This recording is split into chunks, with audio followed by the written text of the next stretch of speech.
This is the exclusion zone of Chernobyl today. Like a fabled lost city, devoured by forests, it's fast becoming a green and peaceful place. But it will forever be remembered as the location of the worst nuclear accident in history. On the night of April 25th, 1986, the Chernobyl control room crew ran an experiment on the fourth reactor unit to see how long a spinning turbine would continue to generate power. The test was carried out by two inexperienced operators. Neither the plant director nor the chief engineer was present. When an operator tried to raise the power of the reactor, it caused a surge that blew the roof off the fourth reactor unit. And this is the control room of Reactor 4, the place where the men who were running it that day were working. And for a while they knew that something was going wrong. But they didn't realize that there'd been a massive explosion in the main hall just 50 meters away, and the whole reactor was in meltdown. The accident immediately tripled the entire world's level of background radiation. We didn't think it was a dangerous event, not on a global scale. Soviet authorities react with silence. In the race between the West and the Soviet Union, Premier Gorbachev tries to hide the disaster. Initially, the authorities designated an evacuation area with a 10-kilometer radius around the reactor. This included Pripyat, the town built for reactor workers, which had a population of 45,000 at the time of the accident. For several days, life in Pripyat continued as usual. No health warnings were issued to local residents. Then the message came. Внимание, внимание!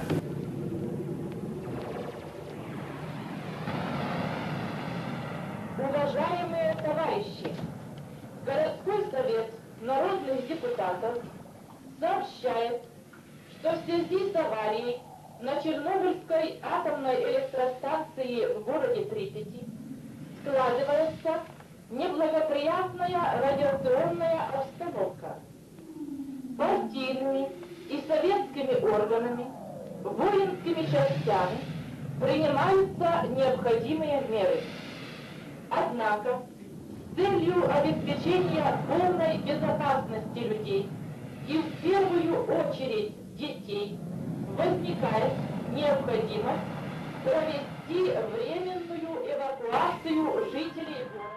60,000 people were evacuated between May 2nd and 4th, a week after the accident occurred. By the year 2000, more than 350,400 people had been evacuated from the area. The Chernobyl meltdown devastated Ukraine, radioactively contaminating 8% of the land, while Belarus 22% of the land, along with 25% of the forests in Belarus, and a very large area in Russia.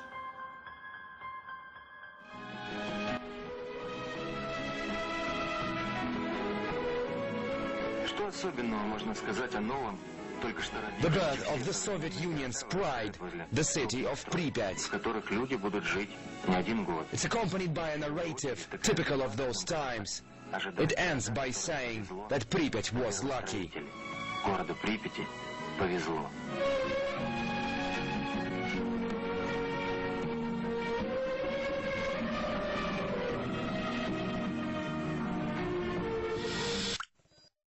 Over a short period of time, a town of 50,000 people became empty, a ghost town.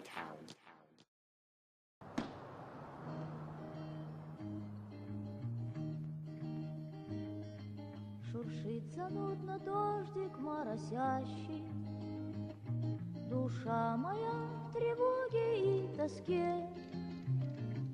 Я человек, по-моему, пропащий. Зачем я строю планы на песке? Сгустились надо мною злые тучи, и вдруг я оказался неудел. Ну почему такой я невезучий? Ну почему страдание мой удел? Никто не проявляет интереса к моей навек загубленной судьбе. Попался я на удочку прогресса и этим страшно навредил себе. The city of Pripyat, from which 50,000 people fled in an afternoon, is still contaminated and abandoned. Andrei Glukov lived here and had been due to operate Reactor 4 that day, but his shift changed. When I see the kindergarten where my children stayed, when I see the buildings where my friends used to live, some of them are no longer with us. So this is emotional. This is sad. There is no sign of the 20-mile exclusion zone around the reactor being lifted, a reminder that when nuclear power goes wrong, it can go very badly wrong. Daniel Sanford, BBC News, Chernobyl.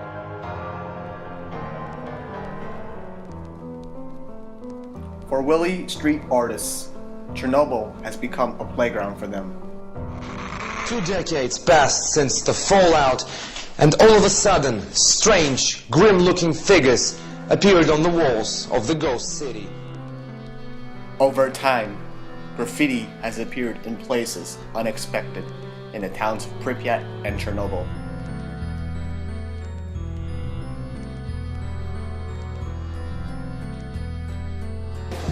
Kostya Danilov was among a multinational team of graffiti artists from Russia, Belarus and Germany who visited Pripyat in 2005 on a special mission.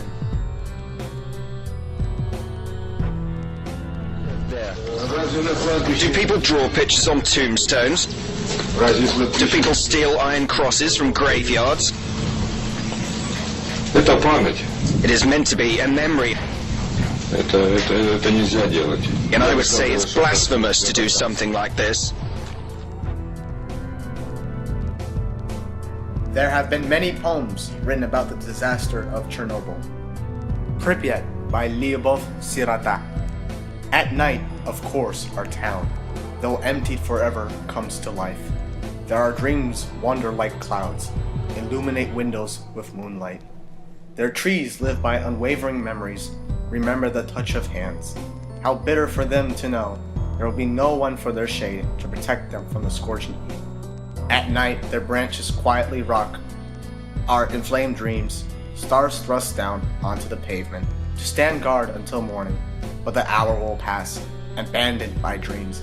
The orphaned houses whose windows have gone insane will breeze and bid us farewell. Commemorations are underway in Ukraine as the country marks the 25th anniversary of the Chernobyl nuclear disaster. Russian President Dmitry Medvedev joined his Ukrainian counterpart Viktor Yanukovych to pay respects to those who laid down their lives to help protect others from the unseen dread of radiation. 25 years after the accident at Chernobyl occurred, the accident of Fukushima in 2011 in Japan occurred. With the accident of Fukushima, people now again question whether nuclear power is safe and reliable. Medvedev wants a new global agreement on nuclear security.